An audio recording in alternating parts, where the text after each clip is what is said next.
Hello student, good morning. सबसे पहले तो मेरे प्यारे स्टूडेंट आप लोगों को बतला दें कि परीक्षा के दृष्टि से जो वेक्टर है वो समाप्त हो गया है। परीक्षा के दृष्टि से वेक्टर समाप्त हो गया है, लेकिन विविध प्रश्नावली खत्म नहीं हुआ है। तो ये तो परीक्षा में आएगा नहीं, विविध बाबू परीक्षा में नहीं आएगा, लेकिन आप लोगों को निराश नहीं करेंगे, विविध प्रश्नावली को बनवा देंगे।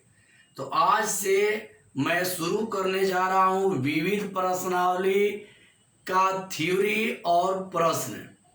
आज से विविध प्रश्नावली का थ्योरी और प्रश्न आप लोगों का शुरू करने जा रहे हैं। और विविध जैसे ही खत्म होगा तो फिर अगला चैप्टर में हम लोग चलेंगे। मेरे प्यारे स्टूडेंट पूरा वीडियो देखिए और चैनल को जो सब्सक्राइब नहीं किए हैं वो सब्सक्राइब भी करिए। तो आगे बढ़ते हैं, देखिए आप थ्योरी ऑफ एक्सरसाइज 10 पर विविध प्रश्नावली। इसमें पहला थ्योरी होगा मेरे प्यारे स्टूडेंट, एक्स वाई तल में मात्रक या इकाई सदिश, मात्रक या इकाई सदिश बराबर, इधर जगह नहीं है, बराबर नीचे लिख दे रहा है, बराबर होगा कॉस थीटा आई कैप प्लस साइन थीटा जे कैप। मान लीजिए कभी कोई प्रश्न आ गया और कह दिया कि एक्स वाई तल में मात्रक या इकाई सदिश निकालिए, तो उस कंडीशन में प्रयोग करेंगे कॉस थीटा आई कैप प्लस साइन थीटा जे कैप। ध्यान दीजिएगा, हड़बड़ा कर नहीं, पूरा समझिएगा। अगला है, ये पहले नोट कर लीजिएगा। इसके बाद है सहतलीय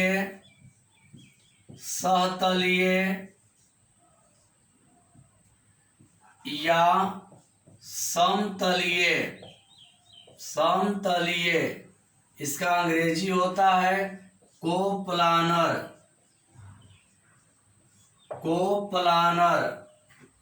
समतलीय, सहतलीय या समतलीय, इसका अंग्रेजी होगा कोप्लानर। सहतलीय या समतलीय, इसका अंग्रेजी होगा कोप्लानर। इसके बारे में जानेंगे,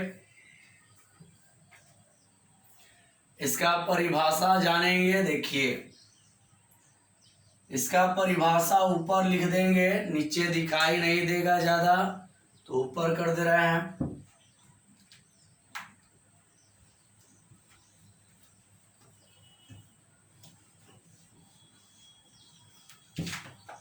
इसका हेडिंग ऊपर कर दे रहे हैं बाबू। देखिए, सहतलीय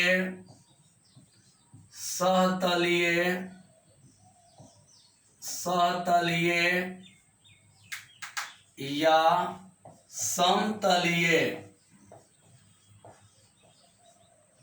इसका अंग्रेजी होगा कोप्लानर।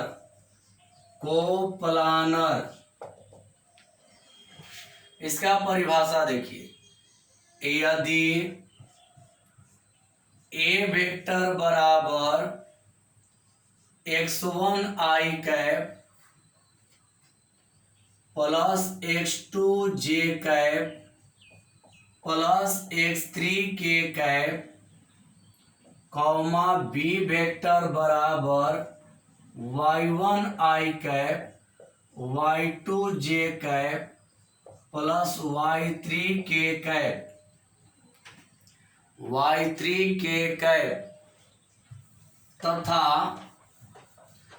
तथा सी वेक्टर बराबर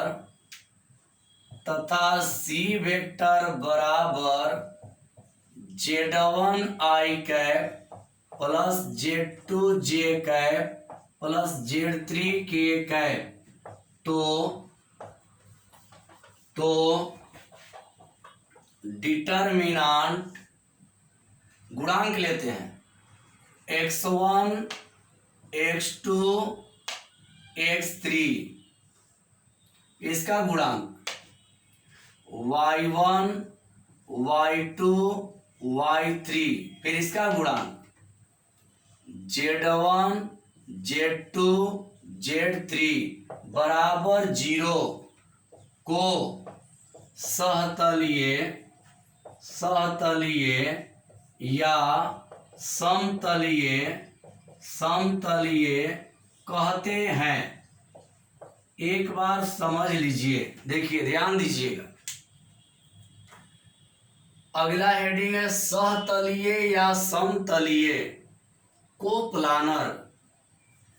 यदि ए वेक्टर बराबर x1 i cap plus x2 j cap plus x3 k cap comma B vector बराबर y1 i cap plus y2 j cap plus y3 k cap तथा सी वेक्टर बराबर z1 i cap plus z2 j cap plus z3 k cap, तो सबका गुणांक लेते हैं। Determinant x1 x2 x3 y1 y2 y3 z1 z2 z3 का determinant करने पर यदि 0 होगा इसको हम लोग कहेंगे सहतलीय या समतलीय। इसको हम लोग कहेंगे सहतलीय या समतलीय। समझ गए होंगे बाबू। तो मेरे प्यारे स्टूडेंट ध्यान से सुनिएगा जो मैं कहने जा रहा हूं। परीक्षा के दृष्टि से वेक्टर जो है समाप्त हो चुका है, लेकिन विविध प्रश्नावली भी बनवा दे रहे हैं ताकि कोई लड़का ना खुश ना हो। विविध भी बनवा दे रहे हैं, तो आज से विविध प्रश्नावली शुरू करने जा रहे हैं। इसमें जो थ्योरी लगेगा सब पीछे वाला रहेगा। इसमें जो भी थ्योरी आएगा सब पीछे, जैसे 10.1, 10.2, 10.3, 10.4, इस चारों एक्सरसाइज का कोई भी थ्योरी कभी भी लग सकता है। चारों एक्सरसाइज का कोई भी थ्योरी कहीं पर भी लग सकता है विविध में। तो विविध बनाने के पहले चारों एक्सरसाइज का थ्योरी पूरा कंप्लीट कर लीजिएगा। तो चलते हैं अब एक्सरसाइज पर।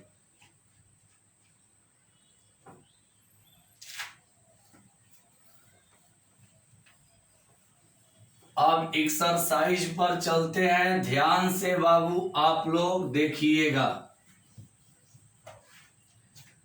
एक्सरसाइज 10 पर विविध प्रश्नावली एक्सरसाइज 10 पर विविध प्रश्नावली। एक्सरसाइज 10 पर विविध प्रश्नावली शुरू कर रहे हैं। ध्यान से देखिएगा आप लोग, 4 या 5 दिन लगेगा इसमें। पहला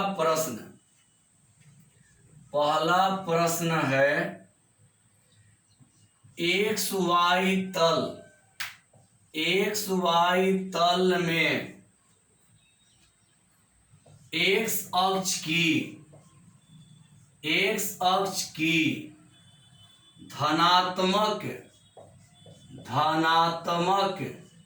X अक्ष की धनात्मक दिशा के साथ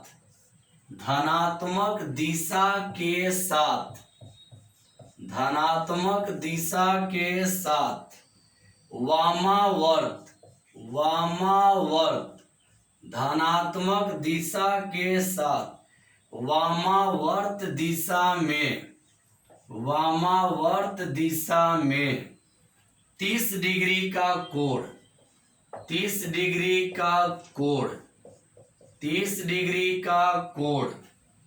बनाने वाला 30 डिग्री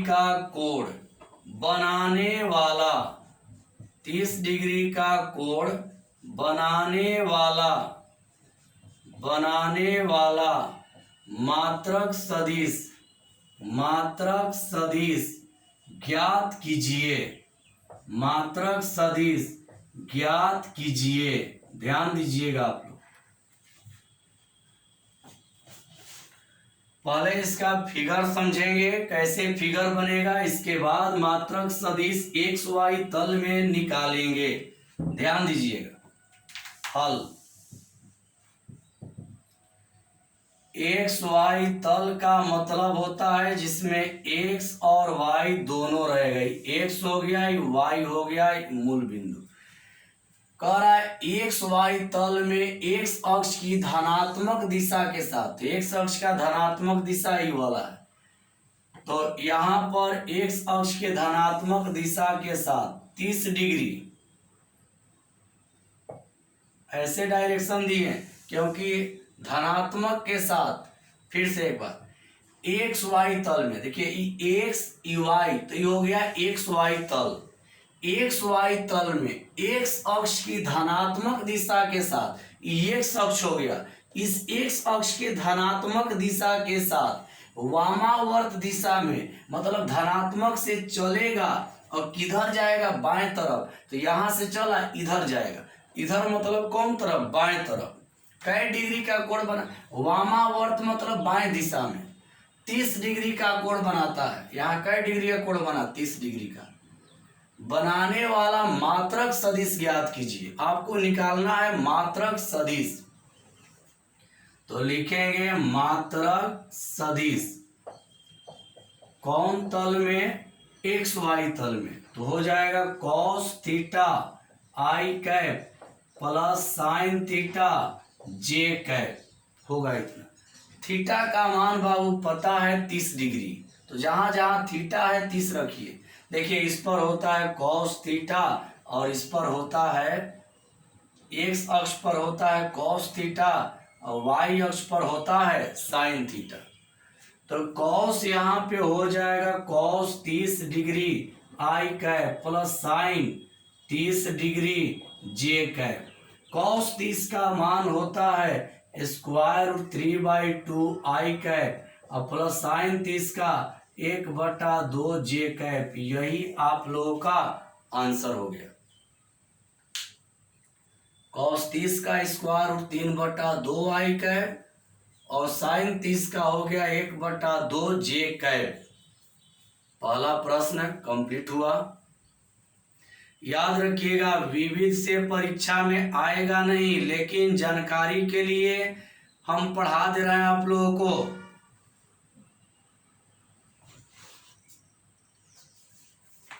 पूरा समझते चलिए।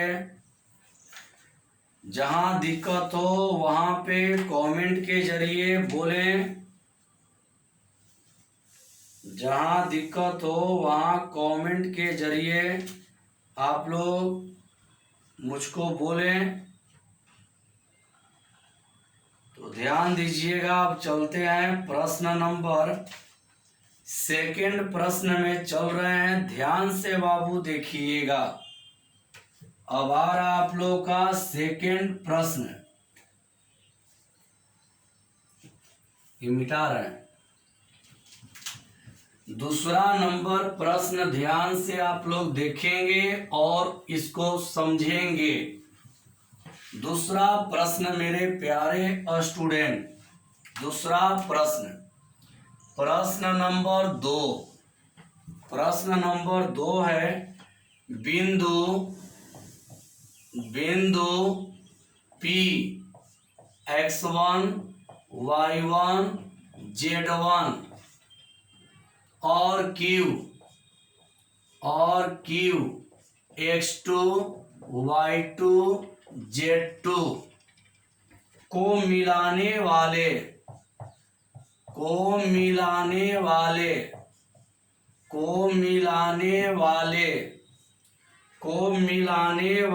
सदिश के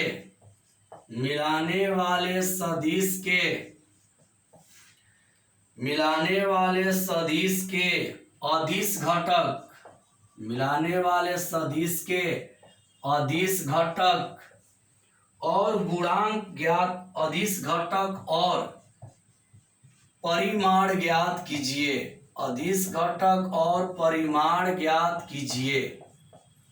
दो निकालना है, एक अदिश घटक और एक निकालना है परिमाण। एक कह रहा है कि अदिश घटक ज्ञात कीजिए और फिर एक कह रहा है कि परिमाण ज्ञात कीजिए। ध्यान दीजिएगा बाबू, ये मिटा दे रहा है। अदिश घटक, घटक का मतलब होता है गुणांक। घटक का मतलब होता है बाबू गुणांक। घटक जब भी कहेगा तो समझ लीजिएगा कि गुणांक कह रहा है। तो पहले कह रहा है कि बिंदु P और Q को मिलाने वाले, तो एक P लिख देंगे और एक Q लिख देंगे। इसका कोऑर्डिनेट x1 y1 z1, इसका कोऑर्डिनेट x2 y2 z2। ध्यान दीजिएगा, बिंदु P x1 y1 z1 और Q x2 y2 z2 को मिलाने वाले, इसको मिला दिए, मिलाने वाले सदिश के अदिश घटक और परिमाण ज्ञात कीजिए। तो इसको मिलाने वाला यानी डायरेक्शन ऐसे P से Q जाएगा। तो दो चीज निकालना है। पहले निकालना है अदिश घटक, अदिश ऐसे लिखेंगे PQ वेक्टर का अदिश घटक, अदिश घटक इक्वल व्हाट। अब फिर निकालना है परिमाण इक्वल व्हाट। इसमें दो निकालना है, अदिश घटक और परिमाण। PQ वेक्टर का अदिश घटक और परिमाण दोनों निकालना है। तो पहले निकालेंगे PQ वेक्टर। तो PQ वेक्टर निकालेंगे तो अगला में से पिछला घट जाएगा। तो क्या होगा, x2 minus x1 i cap, फिर हो जाएगा plus y2 minus y1 j cap, फिर हो जाएगा plus z2 minus z1 k cap. ध्यान दीजिएगा, PQ वेक्टर निकालेंगे तो कोई भी वेक्टर बाबू निकालना होता है, अगला में से पिछला घटाते हैं। तो PQ वेक्टर निकालना, Q वाला है x2 और P वाला है x1, तो x2 minus x1 i cap, ये है y2, ई वाला है y1, तो y2 minus y1 j cap, ई वाला है z2, ई वाला है z1, तो z2 minus z1 k cap. समझ गए होंगे बाबू। घटक का मतलब होता है गुणांक। तो पहले निकालना है PQ वेक्टर का अदिश घटक, PQ वेक्टर का अदिश घटक बराबर, PQ वेक्टर का अदिश घटक बराबर, घटक मतलब बाबू गुणांक, घटक का मतलब गुणांक। तो देखिए अदिश घटक कौन कौन है, देखिएगा आई कैप का क्या है, x2 माइनस x1, तो यहाँ हो जाएगा x2 माइनस x1 कॉमा, जे कैप का क्या है y2 माइनस y1, हो जाएगा y2 माइनस y1, फिर कॉमा, के कैप का क्या है z2 माइनस z1, तो हो जाएगा z2 माइनस z1। एक आंसर हो गया। मतलब कि जो गुणांक रहेगा ना उसी को कहेंगे अदिश घटक। अदिश घटक मतलब जो गुणांक है, आई का गुणांक, जे का गुणांक, के का गुणांक, जो गुणांक है उसी को हम लोग कहेंगे अदिश घटक। समझ गए होंगे।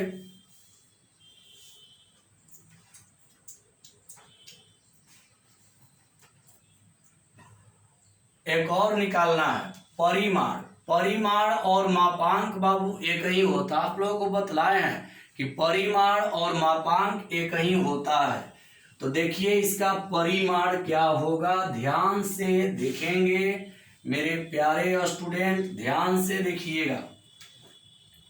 तो देखिए परिमाण, परिमाण का मतलब PQ वेक्टर का मॉड, मतलब परिमाण। तो परिमाण में गुणांक का वर्ग करके जोड़ते हैं। आई का गुणांक क्या है x2 माइनस x1, तो यहाँ पे हो जाएगा x2 माइनस x1 का square plus y2 minus y1 का square plus z2 minus z1 का स्क्वायर। अब देखिए अदिश घटक कह रहा है तो केवल गुणांक को लिख देंगे, और परिमाण कह रहा है तो इसका मॉड कर देंगे। तो मॉड करते हैं तो आई कैप के गुणांक, जे कैप के गुणांक और के कैप के गुणांक का वर्ग करके जोड़ते हैं तो इसका गुणांक इतना, इतना का वर्ग प्लस इतना का वर्ग प्लस इतना का वर्ग। इससे आगे हल नहीं होगा तो यही आंसर। तो दूसरा प्रश्न बाबू आप लोगों का बन गया। अब चलते हैं तीसरा प्रश्न में। चलिए यहां तक देख लीजिए, पूरा वीडियो देखिए, और जो भी स्टूडेंट चैनल को सब्सक्राइब नहीं किए हैं वो सब्सक्राइब करना नहीं भूलें, क्योंकि आप ही लोग के लिए परिश्रम किया जा रहा है। तो पूरा वीडियो देखें और चैनल को सब्सक्राइब जरूर करें जो नहीं किए हैं। जो नहीं किए हैं बाबू चैनल को सब्सक्राइब करना न भूलें।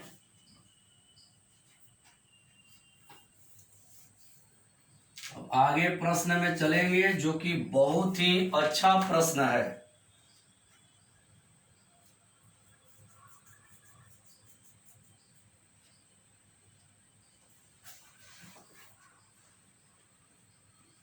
पूरा मिटा दे रहे हैं, देख लीजिएगा,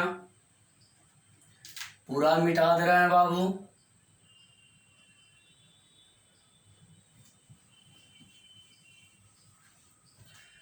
चलते हैं प्रश्न नंबर 3 में। प्रश्न नंबर 3 ध्यान से देखिएगा और समझिएगा।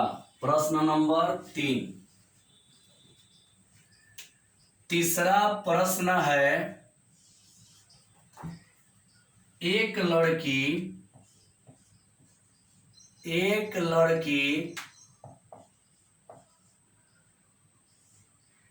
4 पश्चिम दिशा में, एक लड़की पश्चिम दिशा में 4 किलोमीटर चलती है।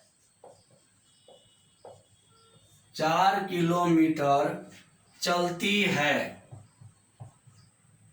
उसके पश्चात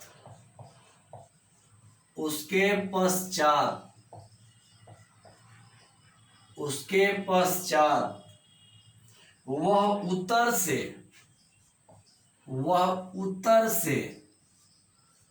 उत्तर से 30 डिग्री पश्चिम की दिशा से, उत्तर से 30 डिग्री पश्चिम, उत्तर से 30 डिग्री पश्चिम, उत्तर से 30 डिग्री पश्चिम की दिशा में, पश्चिम की दिशा में 3 किलोमीटर चलती है। 3 किलोमीटर चलती है और रुक जाती है,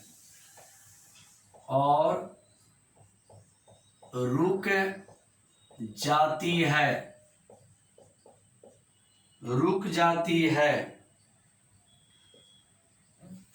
प्रस्थान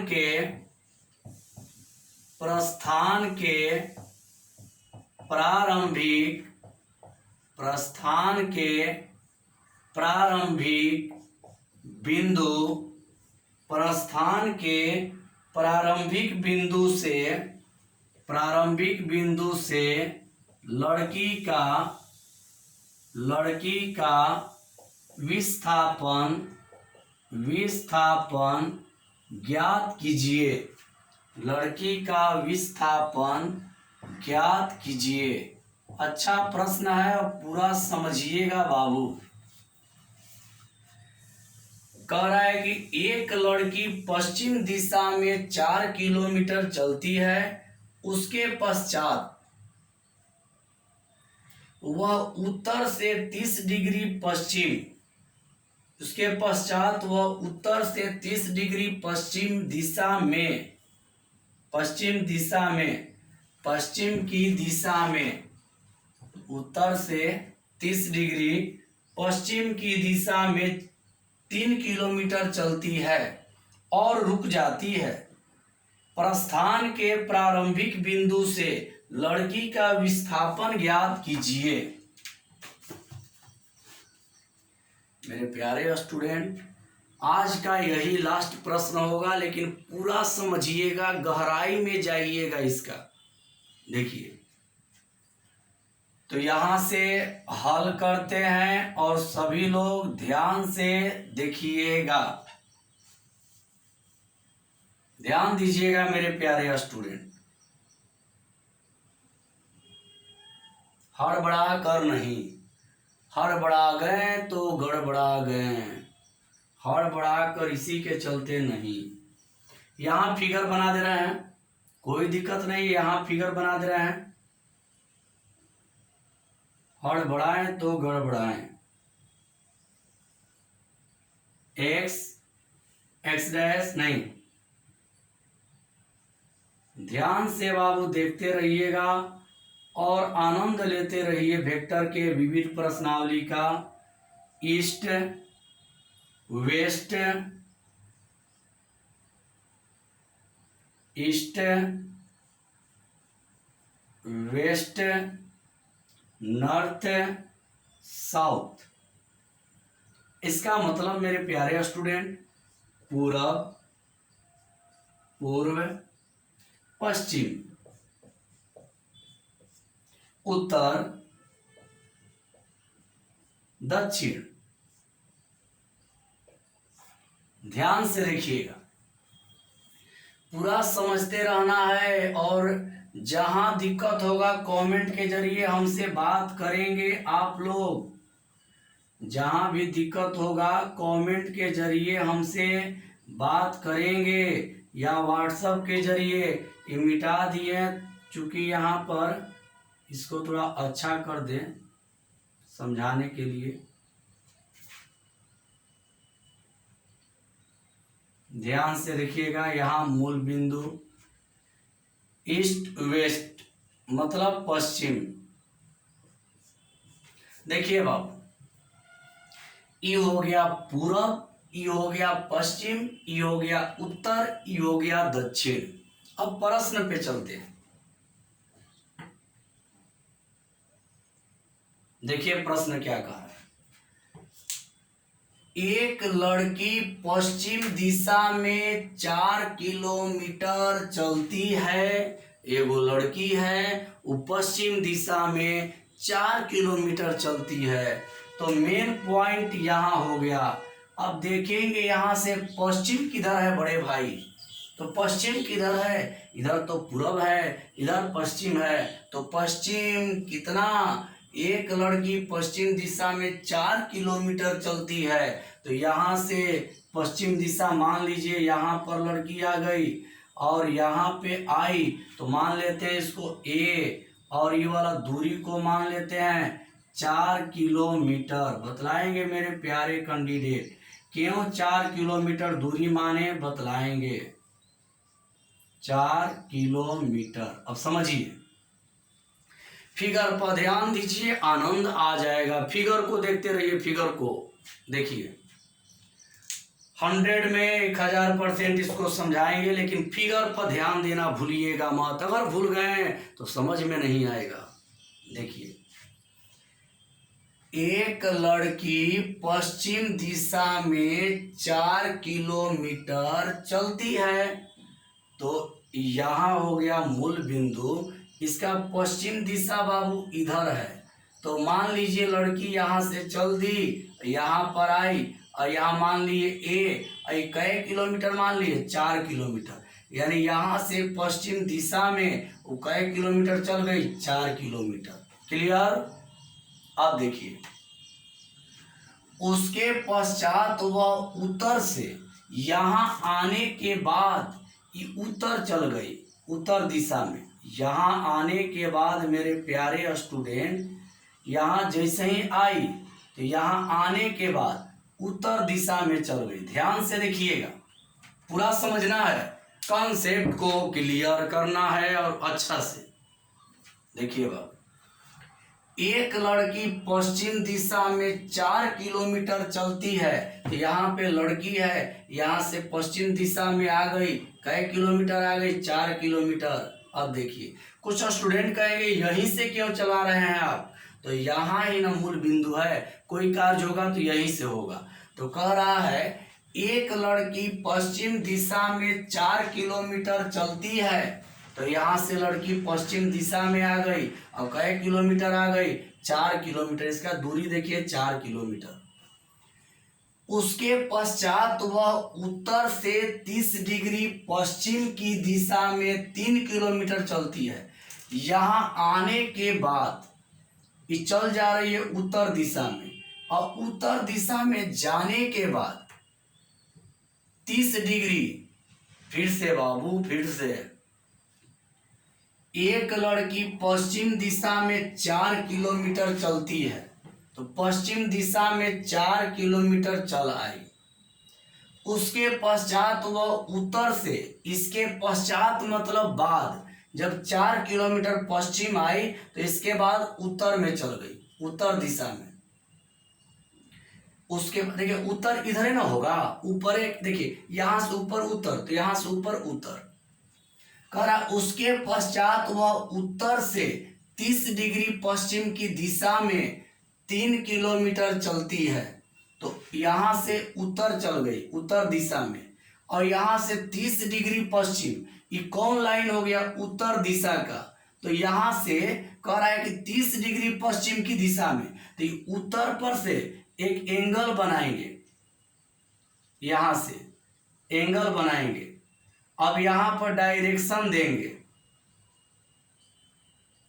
30 डिग्री। ध्यान देते रहिएगा, क्यों 30 डिग्री समझिएगा, पूरा समझिएगा, नहीं तो गड़बड़ा जाएगा। इसका लंबाई क्या है? तो ये पूरे लाइन का लंबाई है 3 किलोमीटर। ध्यान से एकदम देखना है। 3,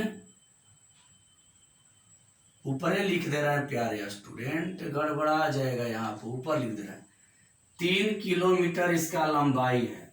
ये पूरा का लंबाई हो गया। रुक जाइए, लिखना है एक बार समझाकर देखिएगा।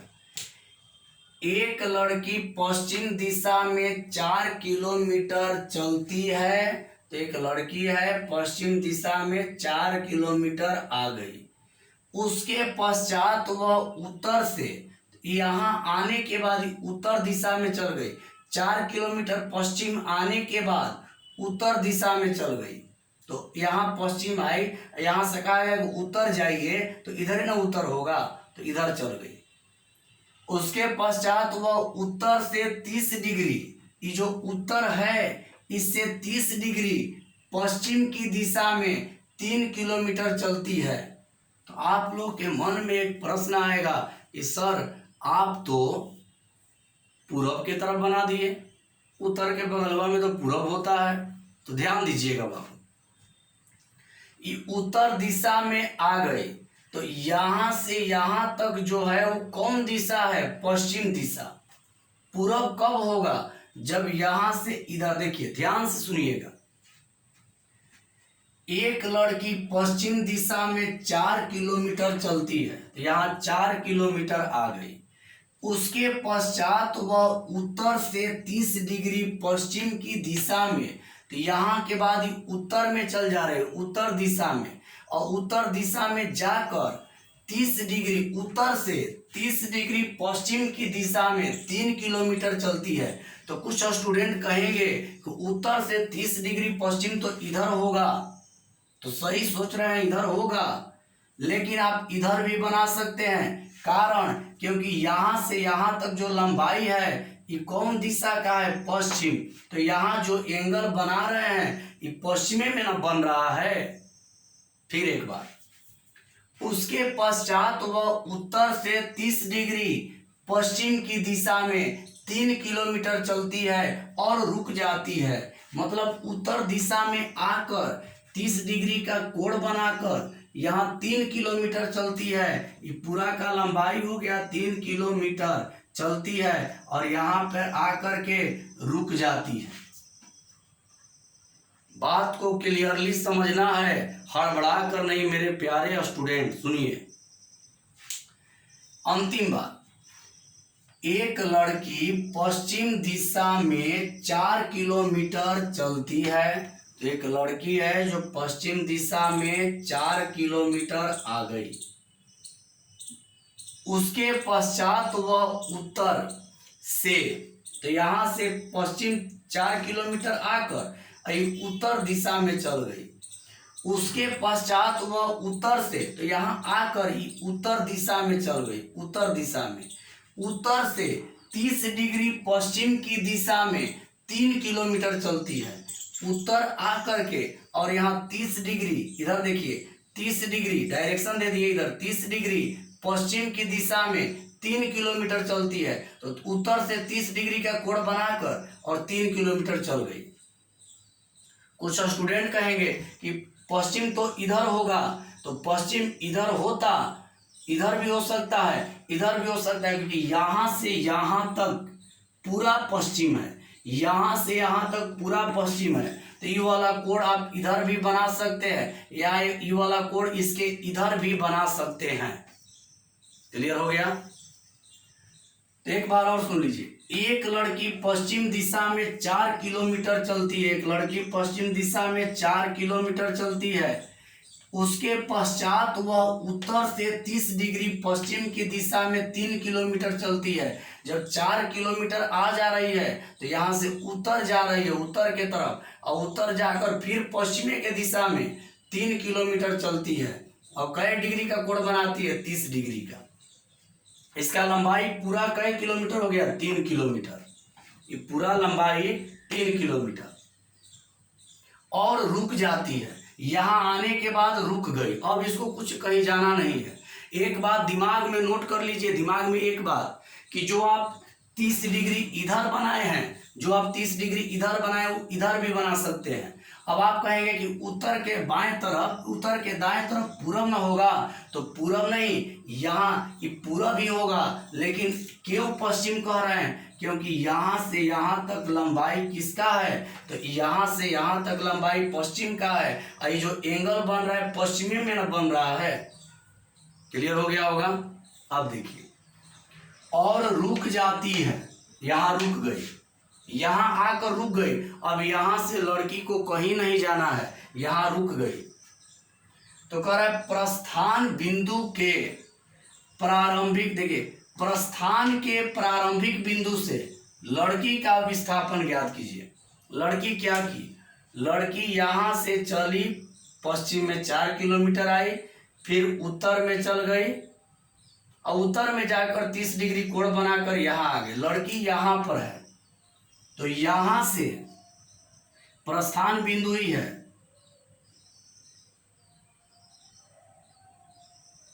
प्रस्थान बिंदु ही है। इसका कोऑर्डिनेट हो जाएगा 0,0, क्योंकि मूल बिंदु का नियामक होता है, मूल बिंदु का नियामक होता है 0,0। इसको मान लिए P। तो देखिए बाबू, ध्यान से सुनिएगा, एक लड़की पश्चिम दिशा में 4 किलोमीटर चलती है, एक लड़की पश्चिम दिशा में 4 किलोमीटर चलती है, उसके पश्चात वह उत्तर से 30 डिग्री पश्चिम की दिशा में 3 किलोमीटर चलती है। यहाँ आने के बाद उत्तर जाकर के 30 डिग्री पश्चिम के दिशा में 3 किलोमीटर चलती है और रुक जाती है, और यहाँ पे आकर के रुक गई, यहाँ रुक गई, यहाँ आकर रुक गई। 3 किलोमीटर चल के यहाँ लड़की यहाँ है, लड़की रुकी है यहाँ पर, लड़की रुकी है यहाँ पर, रुक जाती है। तो कह रहा है प्रस्थान के प्रारंभिक बिंदु से लड़की का विस्थापन ज्ञात कीजिए। कह रहा है कि प्रस्थान के प्रारंभिक बिंदु से लड़की का विस्थापन ज्ञात कीजिए। तो लड़की का प्रारंभिक बिंदु कौन है? मूल बिंदु। यहीं से लड़की चलना शुरू की, तो यहाँ से और जहाँ रुकी उसी को निकालना है। यानी आप लोगों को निकालना है ओपी वेक्टर इक्वल व्हाट। क्यों ओपी वेक्टर इक्वल व्हाट? थोड़ा जानेंगे। कह रहा है तो रुक जाती है। तो कह रहा है प्रस्थान के, देखिए प्रस्थान मतलब जहां से चली है, प्रस्थान के प्रारंभिक बिंदु से लड़की का विस्थापन ज्ञात कीजिए। तो प्रारंभ यहाँ है, अंत यहाँ हुआ, तो दोनों के बीच का विस्थापन निकालना है। तो वही लिख दें ओपी वेक्टर इक्वल व्हाट, यही आपको निकालना है। ये हो गया प्रारंभिक बिंदु, ये हो गया अंतिम बिंदु। लड़की चलना शुरू की थी यहाँ से और रुकी है यहाँ पर, तो ये दोनों के बीच का विस्थापन निकालना है। और आप लोग पढ़े हैं फिजिक्स में कि विस्थापन क्या होता है, तो अंतिम बिंदु में से प्रारंभिक बिंदु को घटाते हैं तो जो मिलता है उसी को हम लोग क्या कहते हैं, विस्थापन। समझ गए? तो बाबू ध्यान से अब देखिएगा, यहां अपना से एक रचना कर रहे हैं, ध्यान से देखना है। ये रचना अपना से किए, मान लेते हैं इसको m, इसका लंबाई पता नहीं है, तो यहाँ कितना डिग्री का कोण बनेगा, 90 डिग्री, 90 डिग्री का। ई जब 30 डिग्री है तो ई वाला कै डिग्री हो जाएगा, ई वाला हो जाएगा 60 डिग्री। जब इतना 30 डिग्री है तो इतना कै डिग्री हो जाएगा, 60 डिग्री। कोई कहेगा कैसे, तो यहाँ देखिए यहाँ से यहाँ तक 30 है, ध्यान दीजिए यहाँ से यहाँ तक 30 है, तो यहाँ से यहाँ तक क्या हो जाएगा, 60, 60 और 30 90। इसका लंबाई पता नहीं है, यहाँ वाला लंबाई पता नहीं है, इसको x मान लिए, यहाँ वाला लंबाई पता नहीं है, इसको y मान लिए। जब इसको x मान लिए, इसको y मान लिए, तो इसका कोऑर्डिनेट हो जाएगा x, y। क्यों? इतना को मान लिए x और इतना को मान लिए y, इतना को माने हैं x और इतना को माने हैं y। ये अपना से रचना किए हैं, ये रचना अपना से किए हैं। तो अपना से कोई भी फिगर में रचना कर सकते तो डॉट लाइन से, तो ये रचना किए, इसको x माने तो इसको y माने, तो यहाँ हो गया x, y। आपको कौन वेक्टर निकालना है, ओपी वेक्टर, यही आप लोगों को निकालना है। तो सबसे पहले क्या निकालना पड़ेगा, x का मान और y का मान। चलिए देखते हैं। उम्मीद है कि फिगर क्लियर हो गया। ऑफलाइन तो बाबू नहीं है, ऑनलाइन है, फिर भी अपना से प्रयास किए कि क्लियर हो जाए। अभी वाला मिटा दे रहे हैं, प्रश्न केवल मिटा रहे हैं बाबू, ध्यान से देखिएगा, ध्यान से देखेंगे मेरे प्यारे स्टूडेंट। अब देखिए यहाँ लेकर चलते हैं, पहले एक्स वाई निकालना है। फिगर यहाँ हो गया, अब यहां से हल कर रहे हैं। तो देखिए ध्यान दीजिएगा, त्रिभुज पी ए एम से, ध्यान दीजिए कैसे, त्रिभुज पी ए एम से पहले निकाल रहे हैं कॉस थीटा। कॉस थीटा बराबर होता है आधार बटा में कर्ण। तो थीटा देखिए पी ए एम में थीटा का काम कौन करेगा, ए, बीच वाला कोण का काम करता है। तो पी ए एम में कोण का काम कितना डिग्री करेगा, 60 डिग्री। तो यहां लिख देंगे कॉस 60 डिग्री, बीच वाला एंगल होता है। तो यहां देखिए पी ए एम, तो कोण वाला मान कितना है, 60 डिग्री। आधार क्या होगा, तो पी ए एम में ई हो गया लंब, तो ई वाला होगा आधार। तो आधार का मान ध्यान से देखिए क्या होगा, इस आधार का मान हो जाएगा यहां से यहां तक का 4 माइनस एक्स। क्यों 4 माइनस एक्स, जानिए। ये पूरा लंबाई 4 है, ध्यान से बाबू देखिएगा, ये पूरा लंबाई 4 है और इतना लंबाई x है, तो इतना लंबाई क्या हो जाएगा, 4 माइनस एक्स। ध्यान दीजिए यहां लिख नहीं रहे हैं, समझा दे रहे हैं। आधार, आधार क्या है, एम, आधार हो जाएगा ए एम, लंब और कर्ण क्या हो जाएगा, कौन हो जाएगा, एपी, एपी हो जाएगा। देखिए ये हो गया आधार, ये कोण हो गया तो इसके सामने का लंब ये वाला आधार, तो एम बटा में एपी। cos 60 का मान होता है 1/2, एम का मान ए एम, देखिए यही हो गया ए एम। एम निकालना होगा तो ये पूरा यहां से यहां तक कै किलोमीटर है, 4 किलोमीटर। यहां से यहां तक x है, तो एम निकालना है तो हम लोग लिख सकते हैं 4 - x बटा में 3, क्योंकि इसका लंबाई कै किलोमीटर है, एपी का, एपी का दिया है 3 किलोमीटर। समझ गए होंगे। देखिए ए एम का लंबाई निकालना है तो यहां से यहां तक पूरा कै किलोमीटर है, 4 किलोमीटर, और यहां से यहां तक x है, तो पूरे 4 में से